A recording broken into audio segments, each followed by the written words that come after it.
এই শহরে অনেক খবর, খবরের স্তূপ। কোনটা রেখে কোনটার কথা বলবো? একের পর এক সমস্যা, কোনোটাই কম গুরুত্বপূর্ণ নয়। কোনো সমস্যা হঠাৎ করে উদয় হয়, কোনো সমস্যা আবার অনেক দিন ধরে চলছে।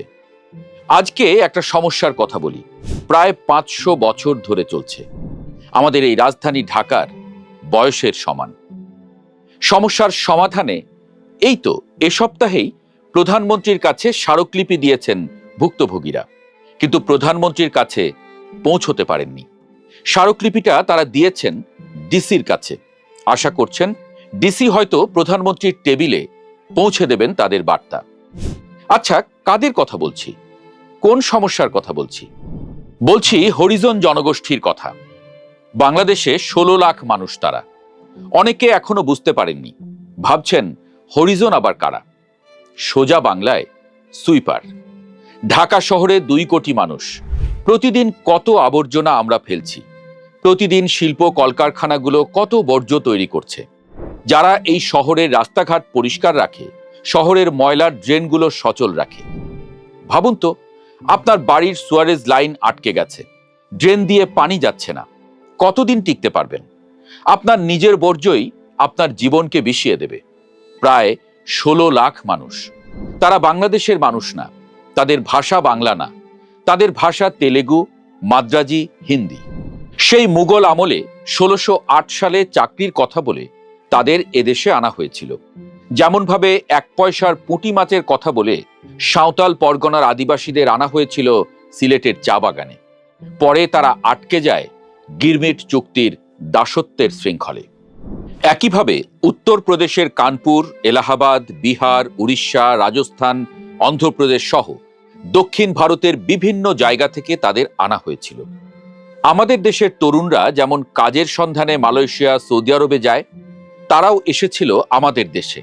তাদের আমরা কাজ দিয়েছি ঠিকই, কিন্তু পরিচয়টা দেইনি।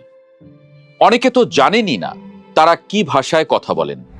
পুষ্পা সিনেমাটা দেখেছেন নিশ্চয়ই। এমপি আমির হামজাও এই সিনেমার নায়িকার কথা বলেছেন। সেই পুষ্পার দেশ অন্ধ্রপ্রদেশ থেকে এসেছিলেন বেশিরভাগ মানুষ। কথা বলেন তেলেগু ভাষায়, বাংলাও জানেন, কিন্তু বাঙালি সমাজে তাদের প্রবেশাধিকার নেই। তারা স্বেচ্ছায় এদেশে এসেছিল, আশা ছিল কাজ শেষে দেশে ফিরে যাবেন।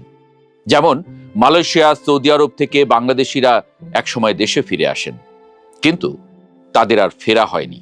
মুঘলদের পতন হয়েছে, ব্রিটিশরা চলে গেছে, পাকিস্তানকে আমরা ত্যাগ করেছি, স্বাধীন বাংলাদেশ হয়েছে, কিন্তু হরিজনদের ফেরা হয়নি।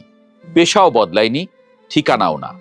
সেই ব্রিটিশ আমলে যে কলোনিগুলোতে ঘেঁটো করে থাকতো, এখনো সেখানেই আছে। পরিবার বড় হয়েছে, একটা 10 ফিট বাই 10 ফিট ঘরে 3 প্রজন্মের সহ অবস্থান। কোনো প্রাইভেসি নেই, কোনো আলাদা কিচেন বা বাথরুম নেই, বিশুদ্ধ খাবার পানি নেই 65% মানুষের। মরার উপরে খাড়ার ঘা হলো এই সামান্য বাসস্থানও আমরা কেড়ে নিতে চাইছি। পুরান ঢাকার Aga Sadek road, Bangshal, Mirnajilla sweeper colony. এখানে 4000 মানুষ থাকে, 500 পরিবার। ঢাকা দক্ষিণ সিটি কর্পোরেশন সিদ্ধান্ত নিয়েছে এখানে আধুনিক কিচেন মার্কেট হবে। হরিজনদের চলে যেতে হবে। কিভাবে বলা হলো? 100 জনের বেশি পুলিশ, সাথে এক্সকেভেটর, লোডার। বিদ্যুৎ, গ্যাস, পানির লাইন কেটে দেওয়া হলো। 48 ঘন্টার নোটিশ। সেদিন কি হয়েছিল জানেন? হরিজন সম্প্রদায়ের ছাত্ররা স্কুল ইউনিফর্ম পরে রাস্তায় দাঁড়িয়ে প্রতিবাদ করেছিল।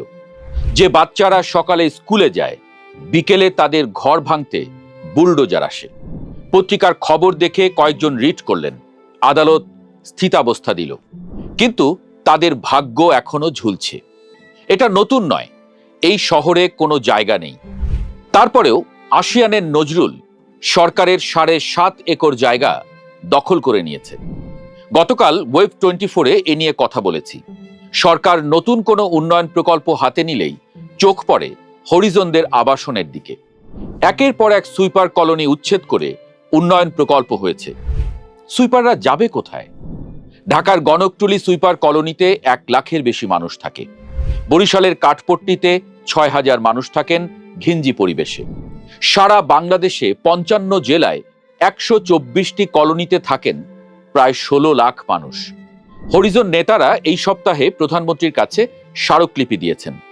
দাবি খুব সামান্য, একটা ঘর, ছেলে মেয়েদের শিক্ষা, একটা চাকরি আর বৈষম্য থেকে মুক্তি। কি সেই বৈষম্য? আপনাকেই প্রশ্ন করি, আপনার বন্ধু তালিকায় কোনো সুইপার আছে? আপনার ফোন বুকে তো শত শত মানুষের নাম্বার, ইলেকট্রিক মিস্ত্রি, স্যানিটারি মিস্ত্রি থেকে বাসার কাজের বুয়ার নাম্বারও সেভ করে রাখেন। কোনো সুইপারের ফোন নাম্বার রেখেছেন? আপনার ছেলেমেয়েরা যে স্কুলে পড়ে সেখানে কি সুইপারের ছেলেমেয়েরাও পড়তে পারে? আমরা না বৈষম্যের বিরুদ্ধে আন্দোলন করে একটা নতুন বাংলাদেশ গড়ে তুলেছি? এখনো বৈষম্য কেন? আর চাকরি? একজন সুইপারের বেতন কত? বেতন নেই। তারা মূলত কাজ করেন মাস্টার রোলে, অর্থাৎ দিনমজুর হিসেবে। কাজ করলে টাকা পাবেন, না করলে নাই। অথচ তাদেরকে আমরা স্থায়ী চাকরির লোভ দেখিয়ে এদেশে এনেছিলাম। চাকরি যেহেতু নেই, তাদের বাসস্থান নিয়ে আমাদের চিন্তা নেই, তাদের পেনশন নিয়ে চিন্তা নেই, তাদের চিকিৎসা নিয়ে চিন্তা নেই। যে পরিবেশে তারা কাজ করেন তারা অনেক বেশি স্বাস্থ্য ঝুঁকিতে থাকেন, কিন্তু তারা কোথায় চিকিৎসা নিল এ নিয়ে আমরা মাথাই ঘামাই না। সত্যি কথা বলতে কি, আমরা অনেকে তাদেরকে ঘৃণা করি, তাদের সাথে মিশি না, কথা বলি না। তারা পাশে দাঁড়িয়ে থাকলে আমরা দূরে গিয়ে দাঁড়াই। আমরা তাদেরকে প্রান্তিক করতে করতে এমন জায়গায় এনে দাঁড় করিয়েছি, তাদের দেয়ালে পিঠ ঠেকে গেছে। একটা কাজই তারা করতে পারে, ময়লা পরিষ্কার করা ছেড়ে দেওয়া। তারা শান্তিপ্রিয় মানুষ, কিন্তু শক্তিহীন নয়। আজ তারা স্মারকলিপি দিয়েছে। এত অপমান, এত বৈষম্য, এত ঝুঁকি নিয়ে তারা কেন কাজ করবে? ধরুন কাল থেকেই তারা কাজ ছেড়ে দিল। আপনার রাস্তা, আপনার ময়লার ডিপো, আপনার ড্রেন আর পরিষ্কার করলো না। আপনাকেই নেমে পড়তে হবে নিজের ড্রেন পরিষ্কার করতে। বিরোধী দলের নেতার মতো একদিনের সুইপার না, আপনার প্রতিদিনের কাজ হবে বাড়ির সুয়ারেজ লাইন পরিষ্কার করা। নিশ্চয়ই পারবেন। মানুষ চেষ্টা করলে কি না পারে।